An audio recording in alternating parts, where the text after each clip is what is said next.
Innal hamdalillah nahmaduhu wa nasta'inuhu wa nastaghfiruh wa na'udzu billahi min shururi anfusina wa min sayyiati a'malina may yahdihillahu fala mudhillalah wa may yudlilhu fala hadiyalah. Asyhadu an la ilaha illallah wahdahu la syarikalah wa asyhadu anna Muhammadan abduhu wa rasuluhu la nabiyya wa la rasula ba'da. Ikhwati fillah, ma'asyiral hadirin wal hadirat, Bapak Ibu yang dimuliakan Allah, kembali kita bersyukur kepada Allah Subhanahu wa taala pada pagi yang penuh berkah ini. Alhamdulillah kita kembali diberikan peluang oleh Allah untuk memuliakan diri kita di hadapannya, yaitu dengan mengerjakan kewajiban-kewajiban kita. Kewajiban yang kita kerjakan pada pagi hari ini adalah kewajiban yang spesial di sisi Allah Subhanahu wa taala, melaksanakan salat subuh.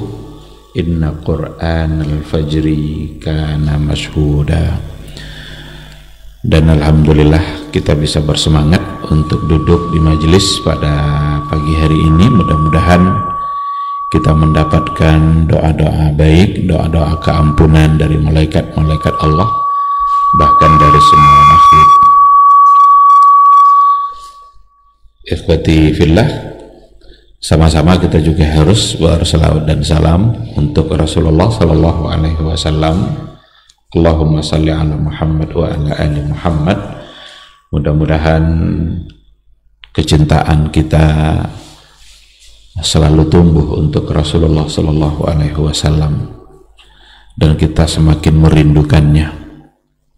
Mudah-mudahan kita nanti di akhirat bisa berjumpa dengan Rasulullah sallallahu alaihi wasallam dan bisa mendapatkan syafaat dari beliau.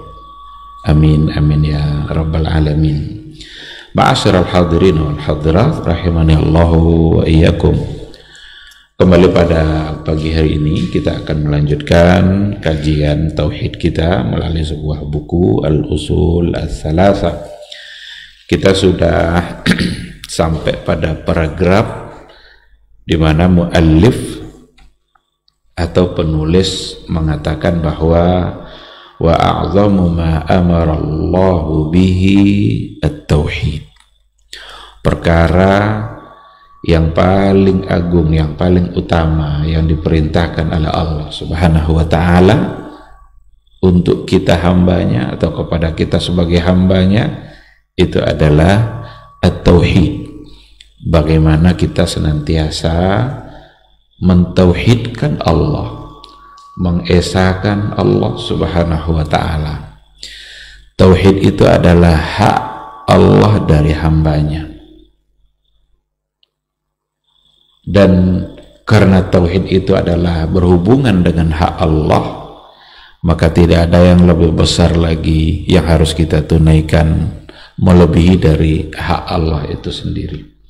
Oleh karena itulah perkara tauhid, perkara yang besar, perkara yang agung, perkara yang harus benar-benar kita pahami agar kita memiliki tauhid yang benar terhadap Allah. Ini tidak boleh salah, karena salah dalam memahami tauhid berarti salah dalam memberikan hak Allah Subhanahu wa ta'ala. Suatu ketika Rasul bersama Muaz di atas satu kendaraan. Jadi Muaz, Rasul berada di atas satu kendaraan. Rasul bertanya ketika itu kepada Muaz, "Ya Muaz, wahai Muaz, atadri ma haqqullahi 'alal ibad wa ma haqqul ibadi 'ala Allah?" Tahu tidak kamu wahai Muaz? Ini Rasul ketika itu bertanya berkaitan dengan persoalan hak. Tahu tidak kamu apa hak Allah dari hambanya dan apa pula hak hamba dari Allah, dari Rabbnya? Muaz tidak langsung menjawab, dan itu adalah sebuah adab dari sahabat, karena yang nanya adalah Rasul. Maka sering sahabat itu kalau ditanya, dan kalau yang nanya itu adalah Nabi, maka mereka menjawab Allahu wa rasuluhu a'lam. Allah dan Rasulnya lah yang lebih tahu. Kadang sahabat mungkin ada di pikiran dia jawabannya, tapi ada adab yang mereka kedepankan sehingga yang terungkap adalah Allah dan Rasulnya lah yang lebih tahu. Ketika itulah Rasul menjawab bahwa sesungguhnya hak Allah dari hambanya adalah bagaimana seorang hamba itu menyembah hanya Allah saja, wala yusyriku bihi syai'a, dan tidak ada unsur kesyirikan sedikit pun di dalam mengabdi dan menyembahkan diri kepada Allah Subhanahu wa ta'ala. Itulah hak Allah. Nah, oleh karena itu paragraf ini mengatakan bahwa sesungguhnya perkara yang paling utama yang diperintahkan oleh Allah terhadap hambanya adalah tauhid. Dan perkara atau perbuatan yang paling dilarang pula oleh Allah dari hambanya adalah syirik.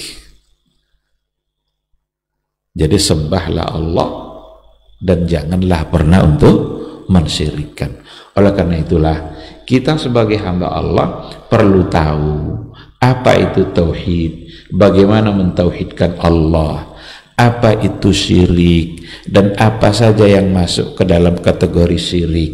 Itu menjadi kewajiban bagi kita untuk mempelajarinya, bahkan di atas semua kewajiban-kewajiban yang lainnya.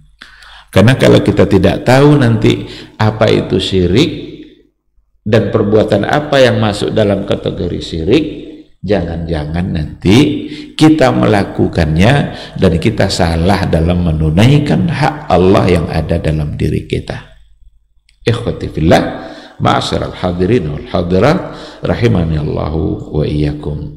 Pada pertemuan sebelumnya kita sudah memberikan penjelasan bahwa at-tauhidu thalatha. Tauhid itu oleh para ulama tauhid, oleh para ulama akidah, untuk memudahkan kita memahami persoalan tauhid, dibagilah tauhid itu kepada 3 bentuk pentauhidan. Jadi kita tauhidkan Allah itu dalam 3 hal, 3 perkara. Yang pertama ini sudah kita bahas, kita baru masuk pada poin yang pertama. Sekarang insya Allah akan kita masuki poin yang kedua.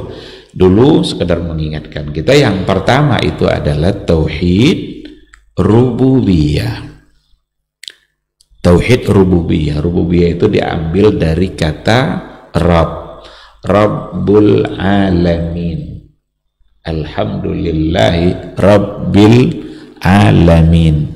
Rabb sekalian alam. Jadi rububiyah itu diambil dari kata Rabb, di mana intinya rububiyah itu adalah kewajiban kita untuk mentauhidkan Allah pada perbuatan-perbuatan Allah yang hanya memang Allah yang bisa melakukan itu.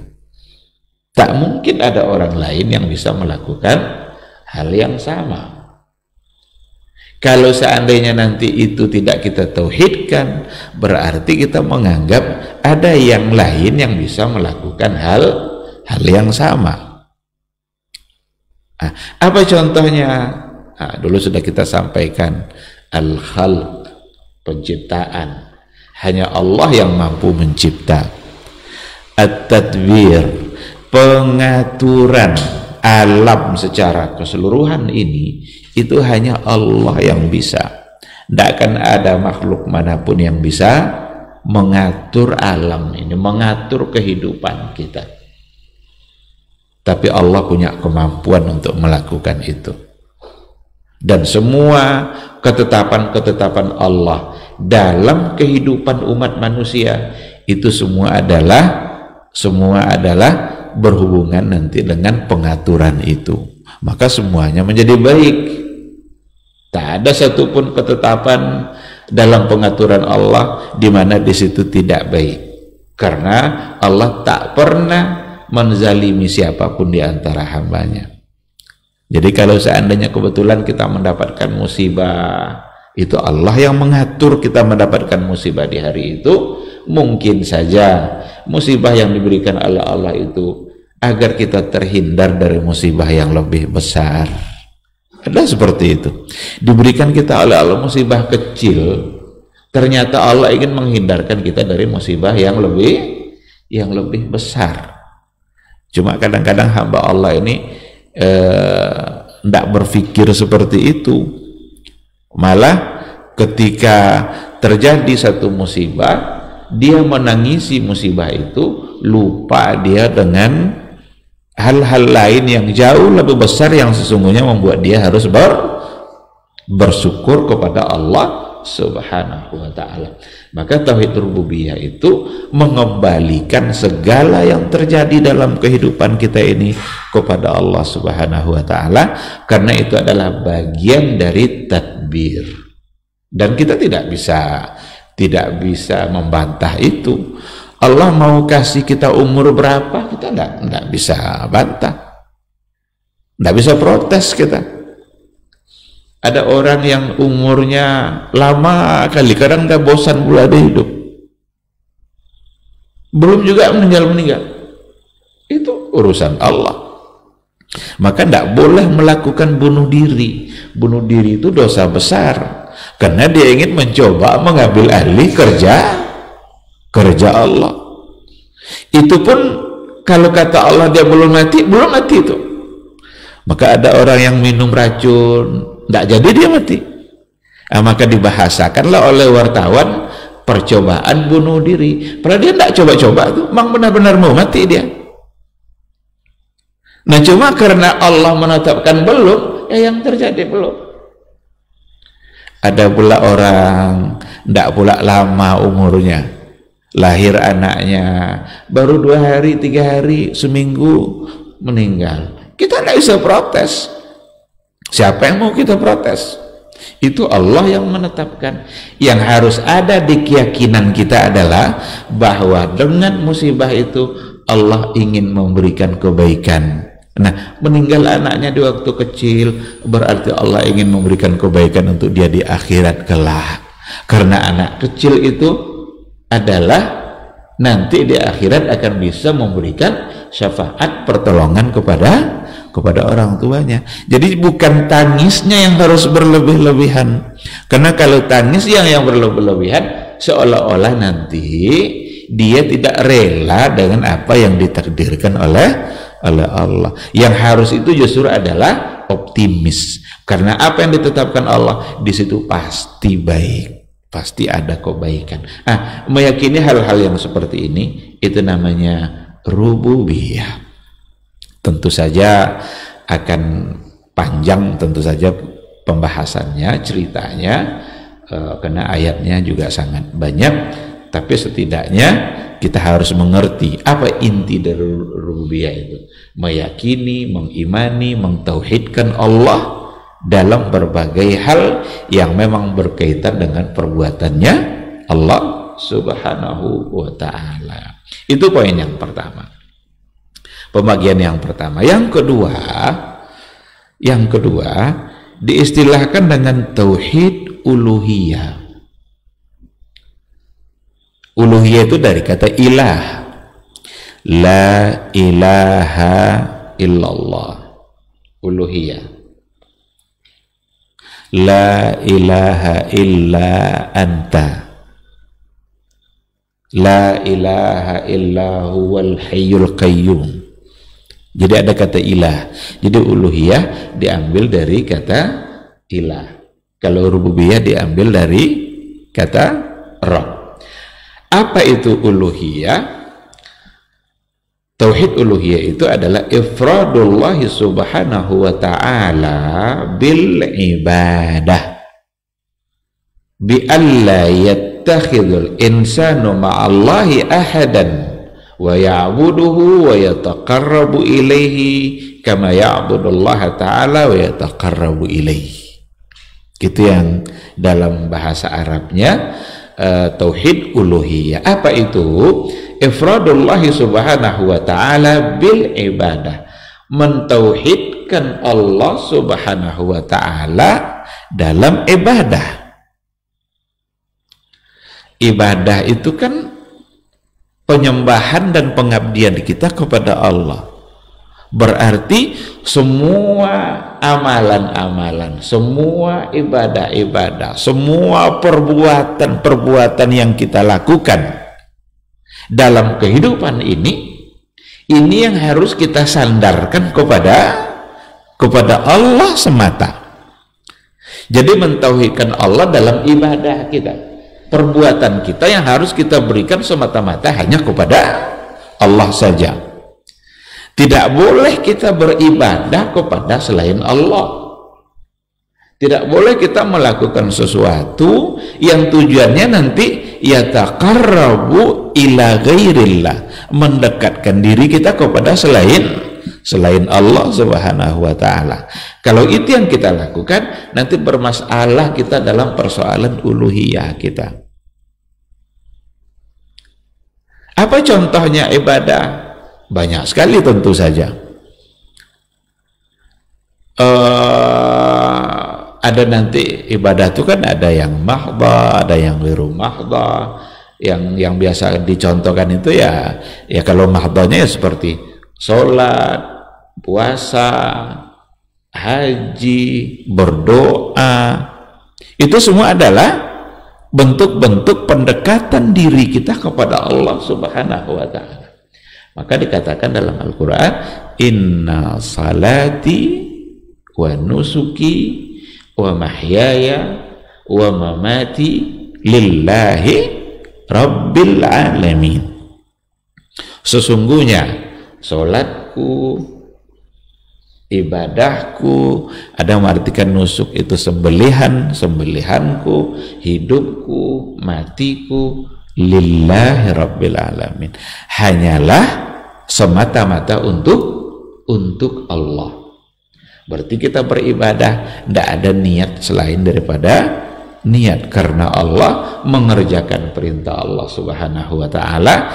Kalaulah bukan karena Allah yang memerintahkan, niscaya kita tidak akan melaksanakannya. Tapi karena Allah yang memerintahkan, kita laksanakan ibadah itu agar kita semakin dekat dengan Allah Subhanahu wa taala.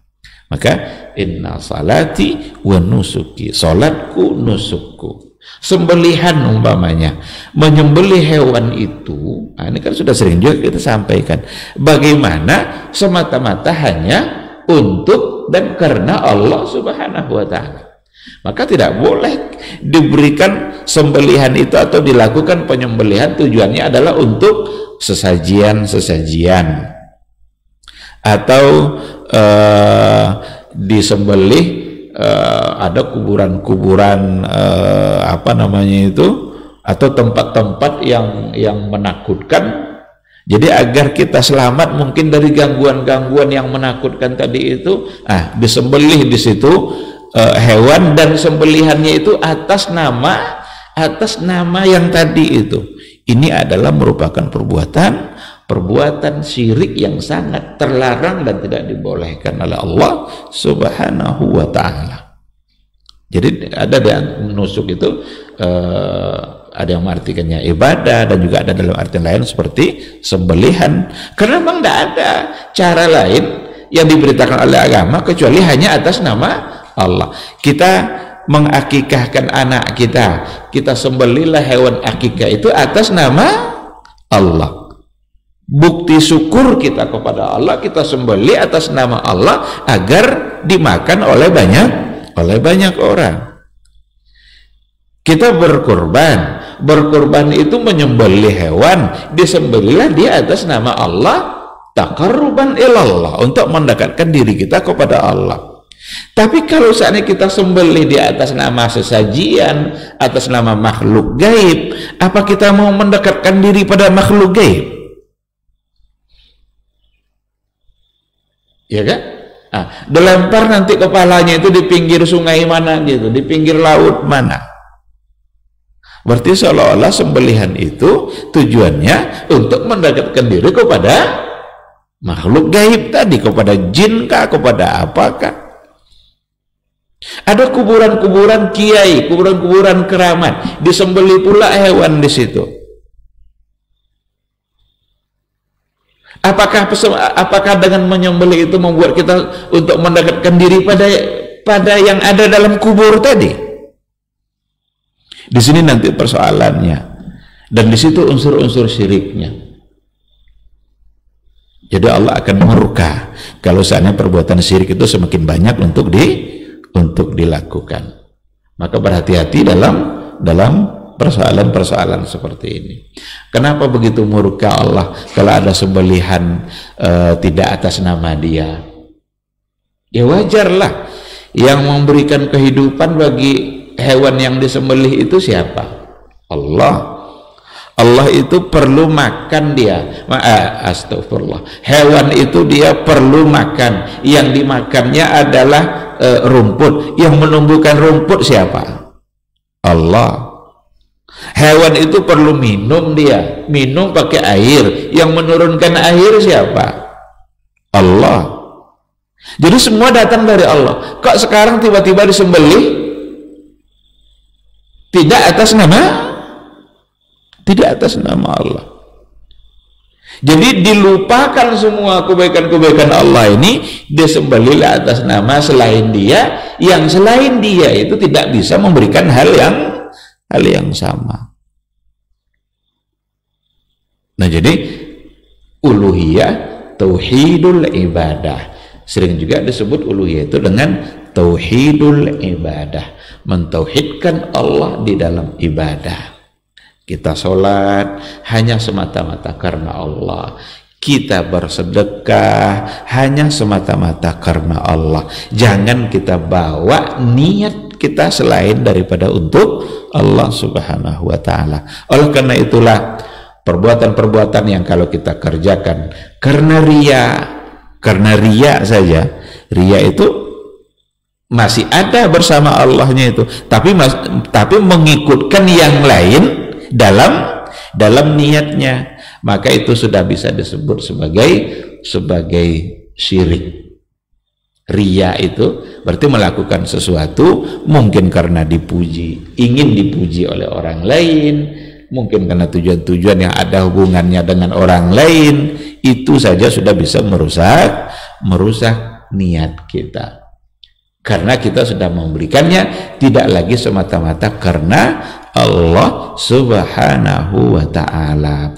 Kalau kita berinfak, memberikan sesuatu harta yang kita punya atas nama Allah, berikanlah semata-mata untuk Allah. Jangan ada tujuan-tujuan yang lain, mungkin kena biar biar disebut sebagai orang yang dermawan, disebut sebagai orang yang begini-begini. Ini akan merusak niat.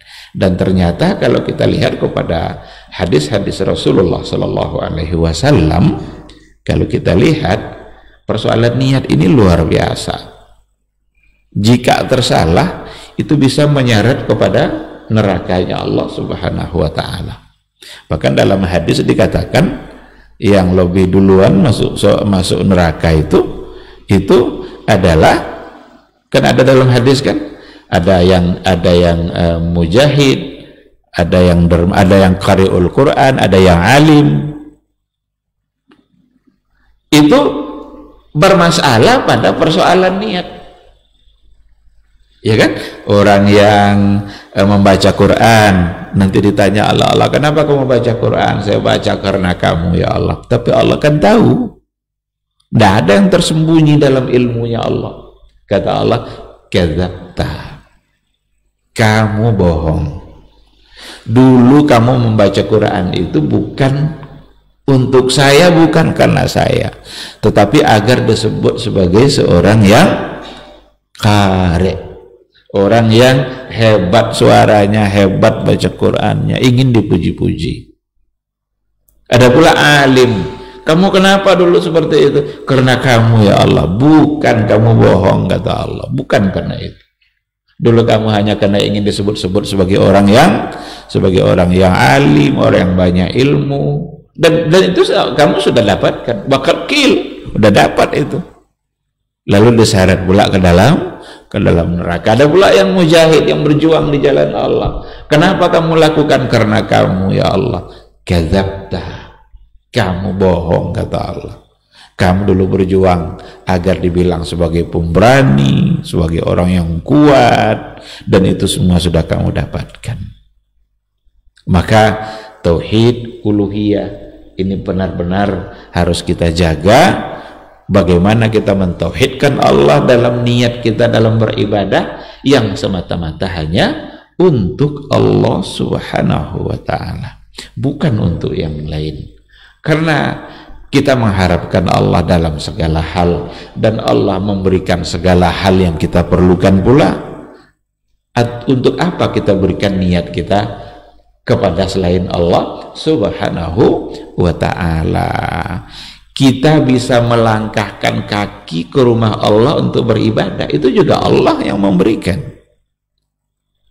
Kita beribadah karena kita sehat, itu juga Allah yang memberikan sehat itu. Nah, kalau memang segala-galanya datang dari Allah, apakah niat kita berikan kepada selain Allah? Tentu tidak. Nah, oleh karena itu sekali lagi tauhidul uluhiyah ini benar-benar menjadi inti dalam beragama. Bahkan tauhid uluhiyah inilah nanti yang akan membedakan, yang akan benar-benar membedakan sebagai seorang muslim sejati, benar-benar beriman kepada Allah dengan orang-orang musyrik yang lain. Karena untuk rububiyah bisa saja orang musyrik meyakini rububiyahnya Allah. Dulu orang-orang jahiliyah dulu, orang-orang musyrik itu kalau ditanya, man khalaqas samawati wal ard, siapa yang menciptakan langit dan bumi? La yaqulunna Allah. Mereka berkata yang menciptakan adalah Allah. Berarti tahu dia kan? Tahu mereka itu kalau yang menciptakan adalah Allah. Tapi giliran diajak untuk menyembah Allah, di sini mereka menolak.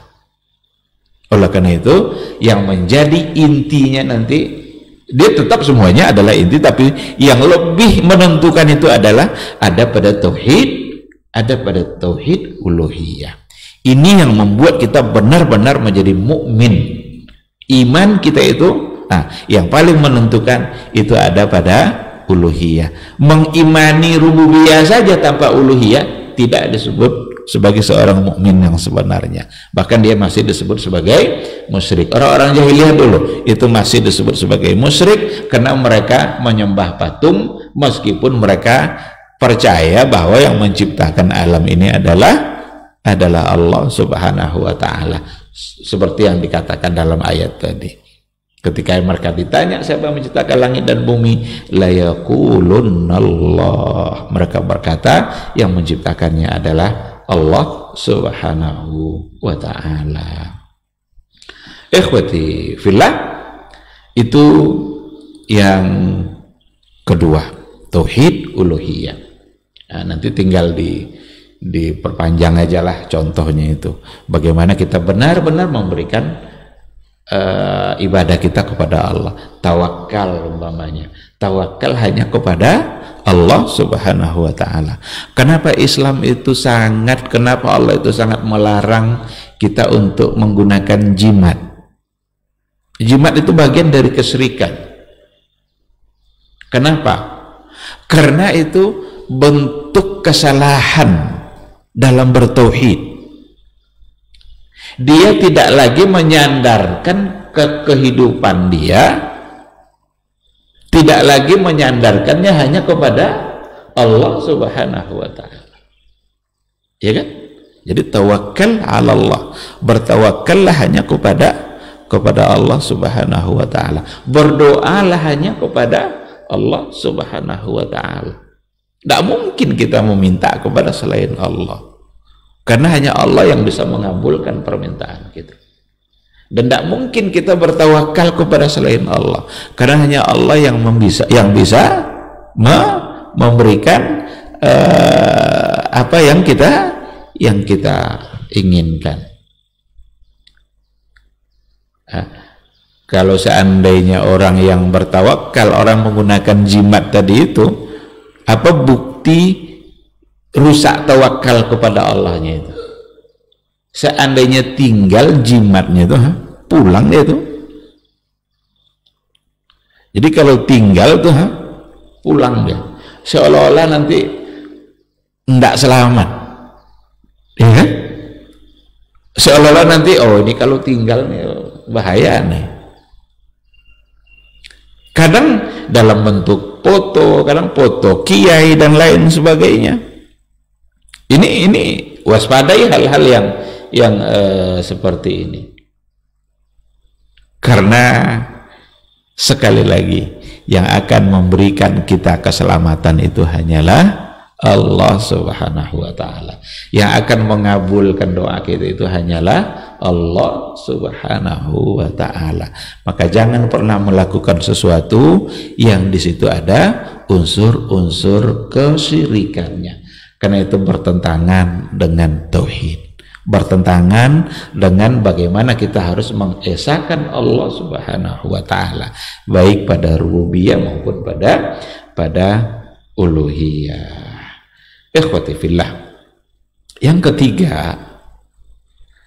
ketiga adalah tauhid al-asma wa sifat, mengesahkan Allah pada nama dan pada sifat. Ini pada poin yang ketiga. Apa itu? Ifradullahi subhanahu wa ta'ala bima samma bihi nafsahu wa wasafa bihi nafsahu fi kitabih aw ala lisani rasulihi sallallahu alaihi wasallam, yaitu mentauhidkan Allah Subhanahu wa ta'ala dengan apa yang ia telah menamakan dirinya. Jadi dengan nama-nama yang Allah telah menamakan dirinya dengan nama itu.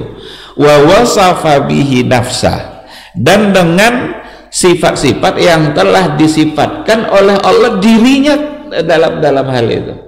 Dengan sifat itu fi kitabihi, di dalam kitabnya, yaitu Al-Quranul Karim, aw ala lisani rasulih, atau apa yang disampaikan atau ditetapkan melalui lisan rasulnya, berarti sunnah.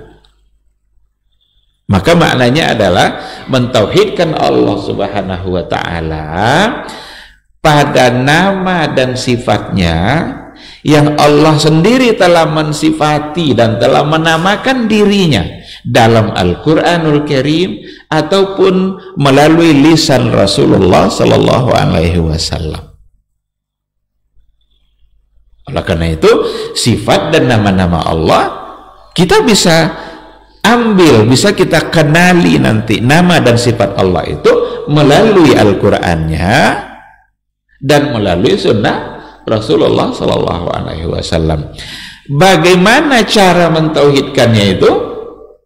Cara mentauhidkannya adalah bi'isbati ma asbatahu, dengan menetapkan apa yang telah Allah tetapkan untuknya, wa nafyi ma nafahu min ghairi tahrif, dan juga menafikan apa yang sudah dinafikan. Jadi apa yang sudah ditetapkan oleh Allah kita tetapkan, kita imani, kita percaya dengan semua itu, baik nama maupun sifatnya.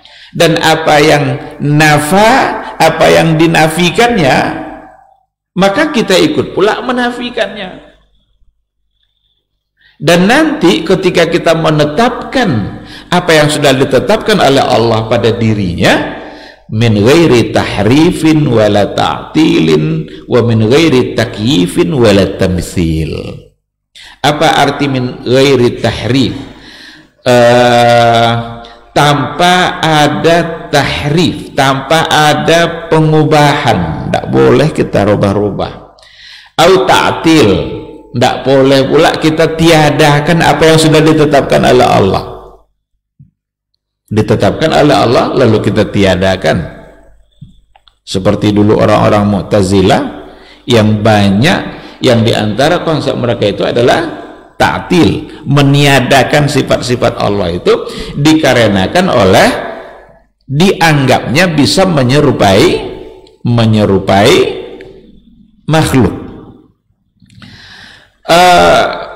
Dan juga tanpa takyif, Takyif itu dari kata kaifa, tanpa mencoba untuk mencari tahu kaifanya, bagaimana sifat Allah itu. Wala tamtsil, dan juga tidak tanpa ada tamtsil, tasbih, penyerupaan. Jadi tidak boleh diubah-ubah, tidak boleh ditiadakan, tidak pula boleh dicari bagaimana-bagaimananya, kemudian dan tidak boleh pula diserupakan. Nah, oleh karena itu, seandainya kita menemukan sifat-sifat Allah dan nama-nama Allah dalam Al-Quranul Karim, kewajiban kita adalah untuk beriman, untuk percaya, tapi jangan sedikit pun ada dalam keyakinan kita itu penyerupaan, kesamaan apa yang ada pada Allah dengan apa yang ada pada makhluk. Karena tidak akan mungkin sama. Dari mana kita tahu tidak akan mungkin sama? Allah yang sudah mengatakan. Apa kata Allah? Laisa kamitslihi syai'un. Laisa kamitslihi syai'un wa huwas samiul basir. Tidak ada satupun yang serupa dengan Allah Subhanahu wa ta'ala. Tidak ada yang serupa satupun. Karena Allah itu harus ditauhidkan. Kalau ada yang serupa, nanti tidak lagi kita tauhidkan dia itu.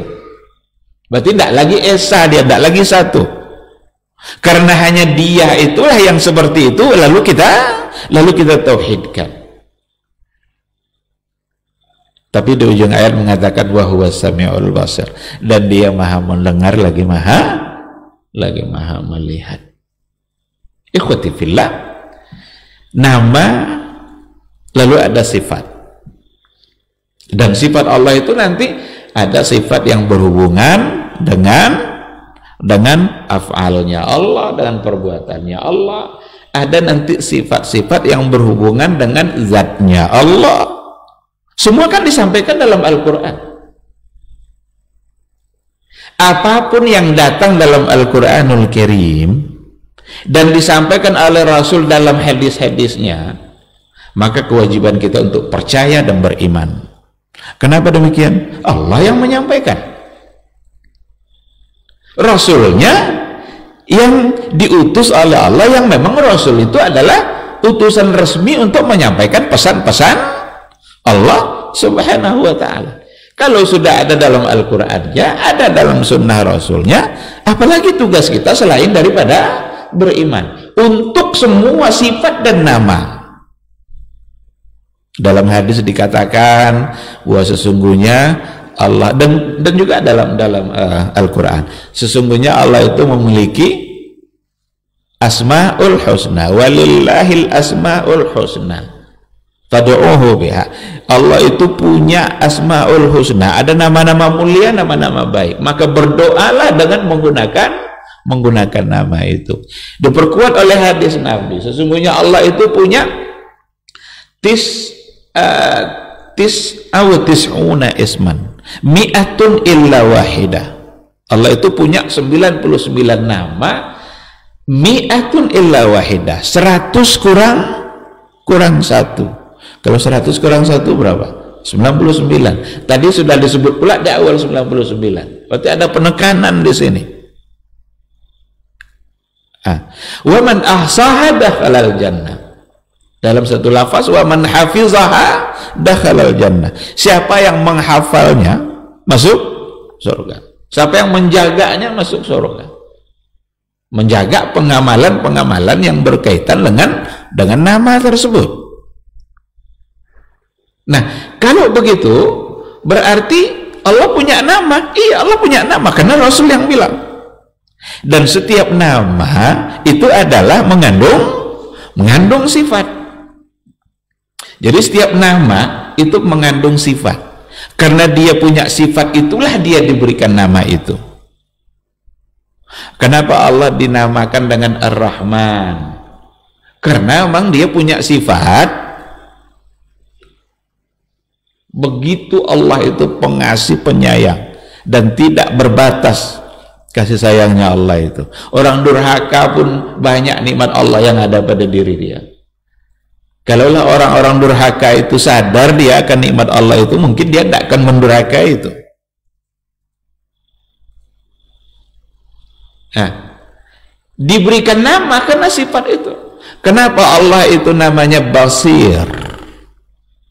Karena dia memiliki sifat yang memang dia adalah maha melihat. Tidak ada satupun yang tertutup dalam pandangan Allah.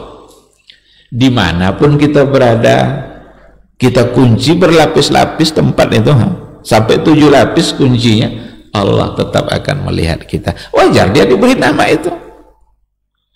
Jadi setiap nama adalah sifat. Nah, kalau seandainya setiap nama adalah sifat dan nama ada 99, berarti di 99 itu saja sudah ada segitu pula jumlah sifatnya Allah. Itu baru pada itu. Padahal nama dan sifat Allah itu ada yang hanya Allah yang tahu. Tidak disampaikannya kepada makhluknya. Jadi tidak ada alasan bagi kita untuk membatasi sifat Allah itu. Jangan dibatasi sifat-sifat Allah itu. Pahami aja apa yang ada dalam Al-Quran. Kadang ada yang mengatakan sifat Allah 7, sifat Allah 13, sifat Allah 20. Kita khawatir nanti salah dalam tauhid asma wa sifat. Salah dalam mentauhidkan Allah dalam persoalan nama dan sifat-sifatnya. Betapa mudahnya kita diajarkan untuk bertauhid, tapi kadang-kadang orang mempersulit dirinya dalam bertauhid. Nah, ada dalam Al-Quran, imani, percaya apapun nanti nama dan sifatnya. Kalau kita bicara sifat umpamanya, ada nanti sifat af'alnya Allah dalam bentuk perbuatannya Allah. Imani itu. Allah bisa cinta. Innallaha yuhibbul muhsinin. Allah mencintai orang-orang muhsin. Berarti Allah bisa mencintai. Itu perbuatan Allah. Allah bisa mencintai, Allah juga bisa murka. Allah bisa marah, Allah bisa murka. Faba'u bighadabim minallah. Mereka pulang mendapatkan kemurkaan dari Allah. Nah, bagaimana murkanya? Jangan dibayang-bayangkan. Udah, dia bisa cinta, dia bisa murka. Bahkan Allah bangga terhadap hamba-hambanya yang bertaubat. Berarti Allah bisa membanggakan. Bahkan Allah tertawa karena ada hadis, ada nas. Cuma jangan bayangkan saat kita tertawa, di situ nanti kesalahannya, ya kan? Karena apa tidak boleh dibayangkan? Karena laisa kamitslihi syai'un wa huwas samiul basir. Begitu juga nanti yang berhubungan dengan sifat-sifat zat. Allah menceritakan sesuatu yang berkaitan dengan zat dia. Ketika dikatakan yadullahi fawqa aydihim, tangan mereka, tangan Allah berada di atas tangan mereka. Ini ayat bercerita ketika tentang ada peristiwa perjanjian, kan? Perjanjian yang terjadi pada masa Rasulullah dalam catatan sejarah. Dalam perjanjian mereka, kalau orang berjanji biasanya pakai apa? Dengan tangan, kan? Jadi Al-Quran mengatakan yadullahi fawqa aydihim, tangan Allah di atas tangan mereka. Ketika dikatakan ada ayat yang bercerita tentang wajah Allah, wa yabqa wajhu rabbika dzul jalali wal ikram, maka kekallah wajah Allah yang maha mulia, yang memiliki keagungan dan kemuliaan. Ketika dikatakan oleh Nabi bahwa sesungguhnya Allah Subhanahu wa taala ketika meletakkan tumitnya di neraka Allah, maka padam neraka itu. Tumit. Ada lagi hati orang-orang beriman, bahkan hati semua manusia ini baina asabi'ir rahman, berada di dalam genggaman jari jemari Allah. hadis. Berarti ini berkaitan dengan zat. Nah, apa yang harus kita lakukan di hadapan ayat-ayat dan hadis-hadis yang bercerita tentang nama dan sifat ini? Yang harus kita lakukan adalah bagaimana kita beriman, percaya, tapi jangan pernah menyamakan. Ini yang tadi itu, min ghairi takyifin wala ta'tilin wala tahrifin wala tashbihin wala tamtsil.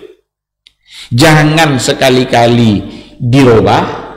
Oh, ini kan ndak tangan ini artinya kekuasaan. Siapa yang mengatakan kalau artinya kekuasaan? Ada ndak Nabi mengatakan artinya itu? Ada ndak ayat Al-Quran yang lain mengatakan bahwa itu artinya?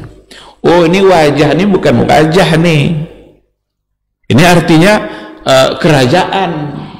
Siapa yang mengatakan kalau itu? Ada ndak Nabi menyampaikan itu pada sahabatnya? Dulu sahabat tidak ada yang nanya tuh. Berarti jangan dirubah-rubah. Kalau ada dalilnya, ada alasannya, silakan dirubah sesuai dengan dalil yang ada. Iya kan? Itu deh. Jadi jangan dirubah, jangan pula ditaktil, ditiadakan. Oh, berarti ini tidak ada nih, dengan alasan nanti seolah-olah kita menyamakan Allah dengan makhluk. Pasti tidak sama, kan Allah yang sudah bilang laisa kamitslihi syai'un. Tujuan kita percaya, lalu jangan disamakan. Dan jangan juga ditasbih, diserupakan. Kalau diserupakan, kita terjebak pula pada kesalahan yang lain. Yang lain kesalahannya ada pada penolakan. Ini juga menjadi satu kesalahan kalau diserupakan. Oh, berarti Allah punya tangan. Terbayang oleh kita tangan kita, ada jarinya 5, ada ruas-ruasnya. Itu akan menjadi salah. Kenapa? Laisa kamitslihi syai'un. Jadi ayat laisa kamitslihi syai'un ini ayat muhkam yang benar-benar menentukan dalam persoalan sifat. Harus kita bawa ayat-ayat yang tadinya dianggap sebagai mutasyabihat pada muhkam ini. Imani yang itu, tapi jangan pernah menyamakannya dengan makhluk. Ar-Rahmanu 'alal 'arsy istawa. Allah bersemayam di atas aras. Udah imani. Karena Allah itu maha tinggi. Aras di mana? Kan di atas kan? Kalau Allah maha tinggi, berarti Allah lebih tinggi lagi daripada aras. Nah, karena dia yang bilang, percaya Ar-Rahmanu 'alal 'arsy istawa. Yang salah itu nanti kalau ditolak, oh ini enggak nih, berarti Allah butuh sama aras. Siapa yang bilang Allah butuh? Karena enggak mungkin Allah butuh pada makhluknya. Allah adalah Khalik, yang lain selain daripada Allah itu semua adalah makhluk, dan mustahil Allah itu butuh kepada makhluknya. Allah ketika menciptakan aras, dia tidak butuh kepada aras. Sama seperti Allah menciptakan malaikat, Allah tidak butuh sama malaikat. Ada malaikat yang peniup trompet, lalu terjadilah kiamat. Sekarang kalau tidak ada malaikat itu tidak bisa kiamat terjadi. Tidak bisa Allah yang menghancurkan tanpa trompet. Bisa kan? Itu tandanya Allah tidak butuh sama Israfil. Lalu kenapa Allah ciptakan? Jangan ditanya, itu urusan Allah. Karena la yus'al amma yaf'al wa hum yus'alun. Jangan ditanya apa yang dikerjakan oleh Allah, kita yang akan ditanya nanti oleh Allah. Maka imanilah baik-baik, karena Allah akan tanya nanti kita. Allah jangan kalian tanya-tanya. Tidak ada hak kita untuk menanya-nanya. Diciptakanlah malaikat Mikail, dia yang ngatur hujan, rumput ini kapan tumbuhnya, itu ada malaikatnya ngatur. Kalau tidak ada dia, Allah tidak bisa. Bisa. Apa Allah butuh sama Mikail? Enggak. Nah, kenapa logika ini tidak kita bawa? Allah tidak pernah butuh sama aras. Maka ketika dikatakan Allah bersemayam di atas aras, bukan karena Allah butuh pada aras. Bahkan kita tidak tahu seperti apa Allah bersemayam di atas aras. Bagaimananya itu jangan pernah pikirkan, karena Nabi memang tak menyampaikan itu. Sahabat dulu juga tidak ada yang nanya-nanya tuh, ya Rasulullah kira-kira seperti apa bersemayamnya Allah di atas arsy itu? Tidak ada tuh. Mereka hanya percaya. Kapan itu baru ada? Nah, itu akhir abad kedua, awal abad ketiga, ketika muncul aliran-aliran yang memahami Allah dengan akalnya. Kalau sudah mulai kita memahami Allah melalui akal kita, maka masuklah di situ berbagai kaidah-kaidah akal yang kadang-kadang kaidah akal itu sendiri ada yang tidak bisa diterapkan pada makhluk sendiri, apalagi pada Allah Subhanahu wa ta'ala. Di antara contohnya yang juga sudah sering kita ulang-ulang, sesuatu yang berada di atas sesuatu itu berarti dia butuh kepada yang di bawahnya. Itu oleh akal tuh. Tidak bisa yang di atas ini tetap kecuali dia butuh pada yang di bawah. Ini airnya tidak bisa dia ada di situ kecuali karena dia butuh pada meja ini. Kalau meja ini digeser, air akan jatuh. Itu kaidah akal yang untuk akal aja kadang-kadang sudah tidak ada di antara makhluk yang tidak diterima, yang nggak bisa diterima kaidah itu padanya. Langit satu, langit dua, langit dua di atas langit satu. Langit dua perlu sama langit satu. Langit di atas bumi, langit perlu sama bumi? Nah, untuk makhluk saja itu sudah tidak bisa. Ada yang tidak masuk kaidah itu, apalagi kalau sudah dibawa kepada Allah Subhanahu wa ta'ala. Mari kita selamatkan keyakinan kita kepada Allah terkait dengan nama dan sifat-sifat, karena banyak dalam ayat, banyak dalam hadis Nabi. Apalagi sikap kita kecuali hanya percaya dan beriman. Percaya itu. Tentang wajah nanti di akhirat kelak, ada doa Nabi, ada doa Rasulullah Shallallahu Alaihi Wasallam yang sering diucapkannya. Doanya adalah Allahumma inni as'aluka ladzatan nazar ila wajhikal karim. Ya Allah, aku memohon kepadamu, berikan ladzatan nazar, nikmatnya memandang, ila wajhikal karim, kepada wajahmu yang mulia. Ini doa Nabi, dan sahabat mengulang-ulang doa itu. Apa arti dari doa ini? Berarti Nabi saja memohon kepada Allah agar nanti di akhirat diberikan kenikmatan memandang kepada wajah Allah. Lalu mau kita tolak bahwa Allah tidak punya wajah? Memandang apa nanti? Apa tidak mau kita masuk pada kenikmatan ini? Wujuhun yawma idzin nadhira ila rabbiha nazira. Hari itu nanti orang-orang beriman itu wajahnya berseri-seri. Kenapa? Ila rabbiha nazira, kepada Rabbnya dia melihat. Nah, jadi kalau seandainya kita tolak sifat zat ini, oh itu bukan wajah, tidak mungkin Allah punya wajah. Jangan-jangan nanti kita tidak masuk kepada kenikmatan yang diminta dan didoakan oleh Nabi ini. Maka imanilah, percayalah, karena ayatnya jelas, hadisnya jelas, Nabi pun berdoa. Tapi jangan pernah membayangkan seperti apa wajahnya Allah. Itu bukan hak kita, dan tidak akan sampai nanti kepada jawabannya, karena memang Nabi tidak memberikan penjelasan. Nabi hanya percaya. Sahabat ketika disampaikan oleh Nabi, semua sahabat itu meyakininya, dan begitulah sikap generasi-generasi terbaik dulu. Rasul bersama para sahabat di hadapan nama dan sifat Allah. Yang ada dalam hati mereka adalah tauhid. Mereka mengesahkan, mereka mentauhidkan Allah dalam nama dan sifat, maka tidak akan ada yang sama dengan nama dan sifat Allah itu. Laisa kamitslihi syai'un wa huwas samiul basir. Ikhwati fillah, ma'asyiral hadirin wal hadirat rahimani Allahu wa iyyakum. Inilah yang ada pada poin yang ketiga ini, bagaimana kita harus mampu untuk mentauhidkan Allah Subhanahu wa taala dalam nama dan sifat. Seandainya ada kesamaan pada nama, itu hanya kesamaan pada lafaznya, bukan pada hakikat antara Allah dengan makhluk. Kayak tadi, Allah mencintai,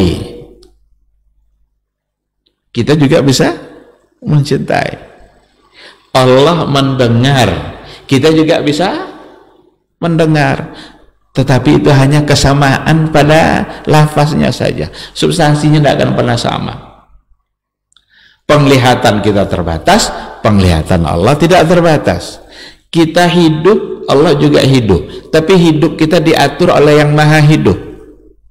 Hidup kita ini berbatas, ada saatnya nanti kita akan mengakhiri kehidupan kita, tapi hidupnya Allah tidak terbatas dan tidak akan berakhir. Nah, jadi kalau seandainya ada kesamaan, itu hanya pada lafaznya saja, bukan pada substansi. Tidak akan pernah sampai pada perbedaan substansi, karena Allah maha dalam segala-galanya, maha lebih dalam segala-galanya. Dia punya sifat-sifat kelebihan yang sangat banyak sekali. Nah, ini juga lah sebagai alasan bahwa kita tidak membatasi sifat-sifat yang ada pada Allah, karena Allah yang lebih tahu dengan siapa dirinya. Tugas kita adalah mengimani apa yang telah disampaikan oleh Allah Subhanahu wa taala, tanpa mencoba untuk memberikan batasan-batasan pada jumlah-jumlah tertentu, dan pahami secara baik apa yang sudah ditetapkan oleh Allah Subhanahu wa taala. Baik, ikhwati fillah. Jadi ini yang persoalan yang yang paling diperintahkan oleh Allah, yang paling utama yang diperintahkan oleh Allah dalam kehidupan hamba ini, dalam kehidupan kita, itu adalah bagaimana kita senantiasa mentauhidkannya. Dan yang paling dilarang adalah perbuatan syirik, karena syirik itu tidak akan pernah menyatu dengan tauhid. Ini memang pembahasan yang berulang-ulang, tapi ini karena adalah persoalan tauhid, diulang-ulang pun kadang-kadang kita masih saja tersalah. Bahkan begitu sulit kadang oleh sebagian untuk mengimani. Bahkan orang-orang yang mengimani seperti itu kadang diberikan pula tuduhan-tuduhan yang bermacam-macam. Dituduhlah menyamakan Allah dengan makhluk, dituduhlah sebagai kaum musyabbihah. Ada memang dulu yang musyabbihah itu ada dulu. Pada masa-masa dulu ada aliran musyabbihah yang mereka mentasbihkan. Mentasbihkan berarti menyamakan Allah dengan makhluk, dan itu salah. Sebagaimana juga ada yang mu'attil. Mu'attil itu yang menafikan pula sifat-sifat yang ada pada Allah, dan itu juga salah. Maka yang benar itu adalah mengimaninya, percaya bahwa itu ada, tetapi jangan pernah menyamakannya, jangan pernah menyerupakannya, karena tidak akan pernah serupa. Jangan kiaskan nanti khalik dengan makhluk. Itu dalam kaidah usul fikih namanya al-qiyasu ma'al fariq. Al-qiyasu ma'al fariq batil. Mengkiaskan dua hal yang berbeda itu satu kebatilan, itu salah. Oh, tidak mungkinlah Allah begini. Kalau dia yang bilang, tidak mungkinlah Allah bersemayam di atas arsy, yang bilang juga Allah. Kenapa ada orang bilang tidak mungkin? Karena dia sedang menganalogikannya dengan manusia. Itu qiyas ma'al fariq. Al-qiyas ma'al fariq batil. Mengkiaskan hal yang berbeda itu adalah fatal, itu satu kebatilan, tidak bisa diterima. Walaupun kaidah itu dipakai dalam persoalan hukum fikih, dalam masalah ibadah, tetapi masuk dalam persoalan akidah dan dalam persoalan tauhid. Oleh karena itu, jangan pernah menolak apa yang ditetapkan oleh Allah hanya dikarenakan dianggap nanti sama dengan makhluk, karena sudah pasti tidak sama. Baik, ikhwati fillah, sekira itu mungkin yang kita bahas pada pagi hari ini. Mudah-mudahan kita semua bisa menjaga tauhid dan keyakinan kita kepada Allah. Harus kita tauhidkan Allah dalam rububiyahnya, harus kita tauhidkan Allah dalam uluhiyahnya, dan harus kita tauhidkan Allah dalam asma wa sifatnya, dalam namanya dan juga sifat-sifatnya. Mudah-mudahan kita semua memiliki keimanan yang kokoh terhadap Allah Subhanahu wa ta'ala tanpa ada penyimpangan-penyimpangan. Seandainya ada yang mau dipertanyakan, kita berikan waktu, silakan.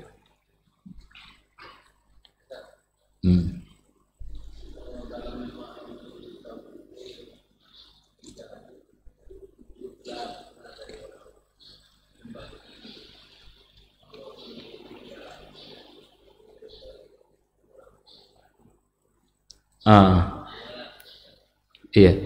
Jadi ada pula orang yang mengatakan membagi tauhid kepada 3 itu sama pula nanti dengan orang-orang Nasrani dalam trinitasnya, yang membagi keyakinan mereka kepada 3. Ini tuduhan, hati-hati, ini luar biasa ini. Orang-orang Nasrani dalam keyakinan trinitasnya, Tuhan itu ada Tuhan Bapa, ada Tuhan Ruhul Kudus, yang dalam ini adalah Isa yang dianggap sebagai Ibnullah, ada Tuhan Ibu. Ini tidak bisa disamakan dengan yang tadi. Kita tidak membagi-bagi Allah sekarang ini. Keyakinan yang tadi itu, yang 3 yang dibagi oleh yang Nasrani tadi itu bisa membuat kufur, karena menempatkan Isa juga pada posisi ketuhanan. Yang 3 ini tidak akan pernah bisa disamakan dengan itu. Kalau disamakan berarti kufur yang meyakini yang 3 ini, kan gitu lagi akhirnya. Tentu sangat berbahaya sekali tuduhan-tuduhan seperti itu. Yang 3 tadi itu melalui istiqra, penelusuran, memang apa yang ada pada keyakinan kita terhadap Allah secara garis besar memang pada 3 itu. Tidak ada masuk yang lain selain daripada yang 3 itu. Coba ambil persoalan tauhid, akan masuk dia ke salah satu yang 3 tadi. Kalau tidak rububiyah, uluhiyah, kalau tidak asma wa sifat. Jadi dalam rangka mentauhidkan Allah dalam berbagai hal. Kalau tadi bukan mentauhidkan itu, justru mentigakan. Kalau 3 itu bukan lagi tauhid, 2 aja tidak tauhid, apalagi kalau sudah 3. Jadi berhati-hati dalam menuduh. Itu tuduhan-tuduhan yang datang dari orang tidak berilmu itu. Tuduhan datang dari orang yang hanya bicara berdasarkan hawa nafsu. Kalaulah mereka ingin benar-benar dengan jujur memahami yang 3 ini, pasti dia akan paham, tidak akan pernah bisa disamakan dengan yang tadi. Itu tuduhan orang-orang awam aja itu. Orang-orang dulu juga tidak pernah ada menuduhkan hal-hal yang seperti itu. Karena ada rububiyah, uluhiyah, asma wa sifat, semua berkaitan dengan Allah. Sedangkan yang 3 tadi hanya 1 berkaitan sama Allah, 2 berkaitan dengan manusia, Isa dan Maryam, ya kan? Tapi itu urusan mereka. Kita harus menghargai keyakinan mereka, ya, karena mereka meyakini itu urusan mereka. La ikraha fid din, kan? Tidak ada paksaan kita untuk memaksa mereka untuk masuk Islam. Mereka meyakini itu, kita hormati, tapi kita tidak boleh membenarkannya. Itu sebagai satu kesalahan, kan? Karena yang diajarkan Islam bukan seperti itu. La ilaha illallah.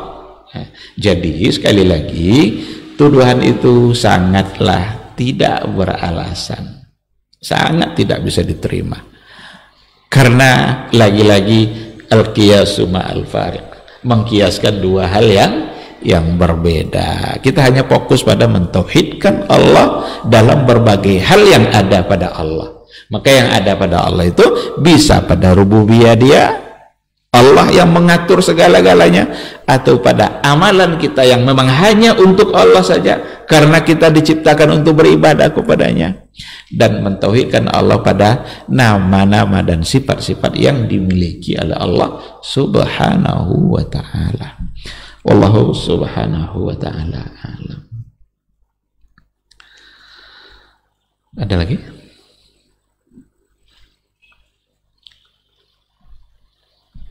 Baik, kalau tidak ada, mungkin kita cukupkan sampai di sini. Mudah-mudahan apa yang kita sampaikan pada pagi hari ini bisa menambah, atau kalau tidak menambah, bisa memperkuat kembali apa yang sudah kita yakini, dan semoga kita tidak melakukan penyimpangan-penyimpangan di dalam beriman dan dalam berakidah, dalam bertauhid kepada Allah. Karena ketahuilah, tauhid itu adalah hak Allah, dan hak yang paling besar yang harus kita tunaikan itu adalah hak Allah itu. Semoga Allah memudahkan kita untuk tetap istiqamah berada di atas tauhid dan di atas syariatnya yang lurus. Amin amin ya rabbal alamin. Subhanakallahumma bihamdika asyhadu an la ilaha illa anta astaghfiruka wa atubu ilaik. Wassalamualaikum warahmatullahi wabarakatuh. Ketahuilah bahwa ketika kita mengikuti sebuah majelis ilmu, itu sesungguhnya Allah sedang memberikan kepada kita sekian banyak fadilah dan keutamaannya. Karena sungguh sangat mulia orang-orang yang berada di majelis ilmu. Orang-orang yang berada di majelis ilmu adalah orang-orang yang akan dimudahkan baginya jalan menuju surga Allah. Dalam hadis dikatakan oleh Rasulullah sallallahu alaihi wasallam, "Man salaka tariqan yaltamisu fihi ilman, sahalallahu lahu tariqan ilal jannah." Barang siapa yang menempuh satu jalan di mana tujuannya adalah untuk mendapatkan ilmu, maka Allah akan mudahkan baginya jalan menuju surga. Surga itu perlu iman, dan mendapatkan surga itu perlu ilmu. Maka di majelis ilmulah kita bisa menumbuhkan iman kita, dan di majelis ilmulah kita bisa mendapatkan ilmu pengetahuan. Maka sering-seringlah menghadiri majelis yang bisa menambah iman kita dan juga bisa menambah ilmu, agar surga Allah itu benar-benar semakin dekat dengan kita bersama.